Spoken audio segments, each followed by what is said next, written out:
They say you never truly know someone. Until the mask slips. Until the whispers turn into facts. Until the secrets are dragged into the harsh light of truth. In today's story, it wasn't just a secret. It was a bullet. And it traveled through the polished air of a quiet tech office in downtown Indianapolis, shattering the illusion of safety, and nearly ending the life of a man who had just returned to lead his company. Welcome back to the Dark Dossier, where we peel back the corporate smiles, the clean conference rooms, and the polished PR statements, to reveal what lurks beneath. Because when power, silence, and madness collide, the result is rarely just scandal. Sometimes, it's violence. Today's episode, the shooting of Andy Byron, and the mysterious woman in HR. It was a Tuesday. A regular Tuesday. The kind of day that bleeds into every other workday in the tech world: cold brew on the counter, back-to-back meetings, and a flurry of Slack messages filled with emojis and deadlines. Astronomer, a fast-growing data company, had just welcomed back a familiar face, Andy Byron, a strategic mind in Silicon Valley, former president at Lacework, known for leading teams into profitable storms of innovation. He had stepped down briefly, taking time away. But on this June morning in 2024, he was back, and back with vision. Inside the headquarters, optimism buzzed. Some employees were hopeful. Others cautious. But no one expected what was coming. Because by 8:50 a.m., the emergency lines were lit up. Gunshots. Blood. Screams. And Andy Byron, their CEO, was on the floor. The shooter wasn't a known enemy. Not a disgruntled investor.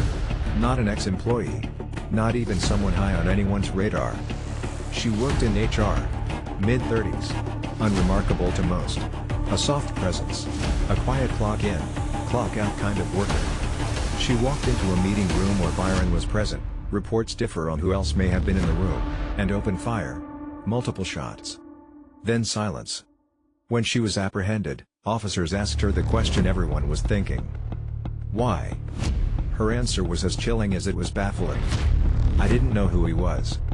The woman who had just tried to kill the CEO claimed not to know him at all. Immediately, investigators scrambled to piece together a motive. Was this workplace violence? A personal grudge? Or something far more disturbing? Initial background checks revealed nothing alarming. No criminal history. No outstanding warrants. Not even a parking ticket. Colleagues described her as polite, withdrawn, efficient, but also isolated. She rarely spoke. Didn't engage in water-cooler talk. Skipped team building events. Never posted anything remotely controversial online. She was, for lack of a better word, invisible. But that invisibility made her dangerous. Because no one saw her coming. As detectives dug deeper, they started connecting faint but worrying dots. She had, in the months leading up to the attack, filed internal HR complaints. Subtle at first. Then escalating. Claims that she felt targeted. That someone was watching her, listening in, tracking her movements. She felt her thoughts weren't her own. She described vibrations in the office, strange changes in the lighting, and subliminal messages in emails. To many, these seemed like classic symptoms of a mental health issue. But in the corporate world, with its pressure to avoid lawsuits and tread carefully around mental health concerns, the red flags were acknowledged, and quietly filed away. Nothing was done. Because how do you tell someone they're unraveling, without unraveling everything around them? Security footage, later reviewed by police, shows her entering the building calmly that morning. Wearing neutral clothes. Carrying a tote bag. Inside that bag was a legally purchased handgun. She knew where the morning meeting was being held. She knew Byron would be there. What we don't know, what we may never know, is if she was targeting him specifically. Or if he was simply in the wrong place. At the wrong moment in her mind's distorted reality. When she opened fire, witnesses described the scene as surreal. No shouting. No threats. Just silence. Then shots. Her face remained blank. Not rage. Not fear. Just blankness. She waited outside the room after the shooting. She did not run.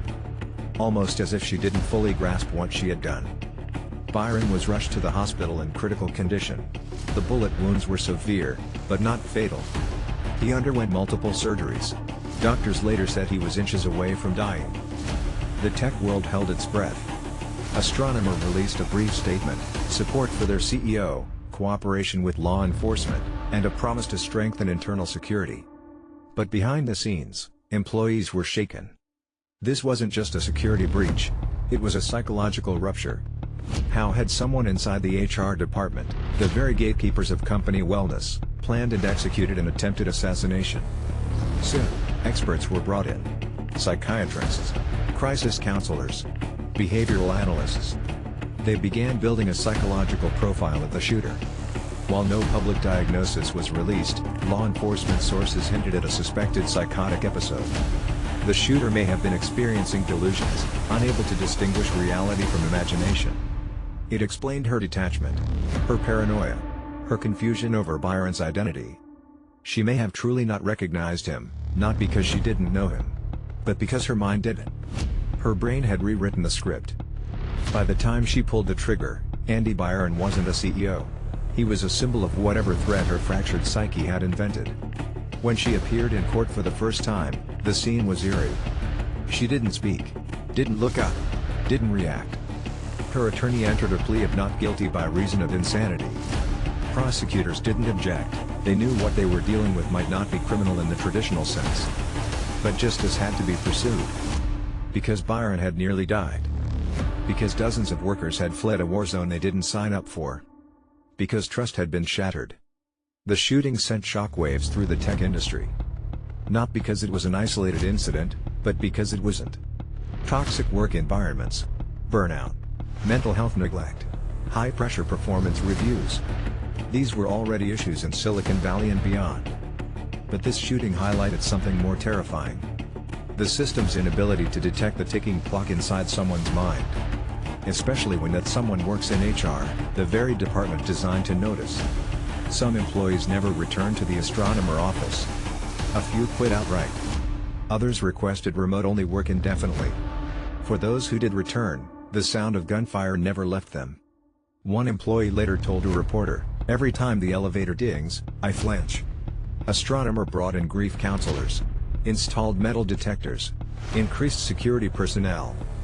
But the damage wasn't just physical, it was psychological. Safety had become a myth. Andy Byron eventually addressed the media. In a press conference held weeks after the shooting, he appeared thinner, tired, slower, but alive. "It was the hardest day of my life," he said. "But I'm here, and I'm grateful to be alive." He pledged to focus not just on growth, but on people. On safety. On mental health. But words only go so far. The woman who nearly killed him remains in custody.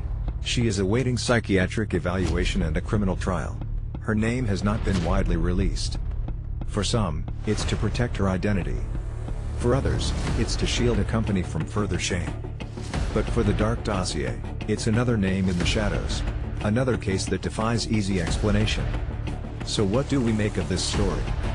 A corporate leader almost killed by someone paid to protect employee well-being.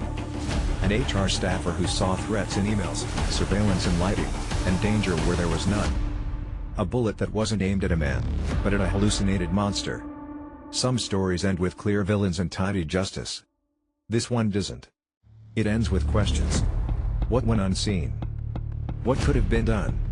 How many others are walking office halls with darkness hiding behind polite smiles? This has been the Dark Dossier.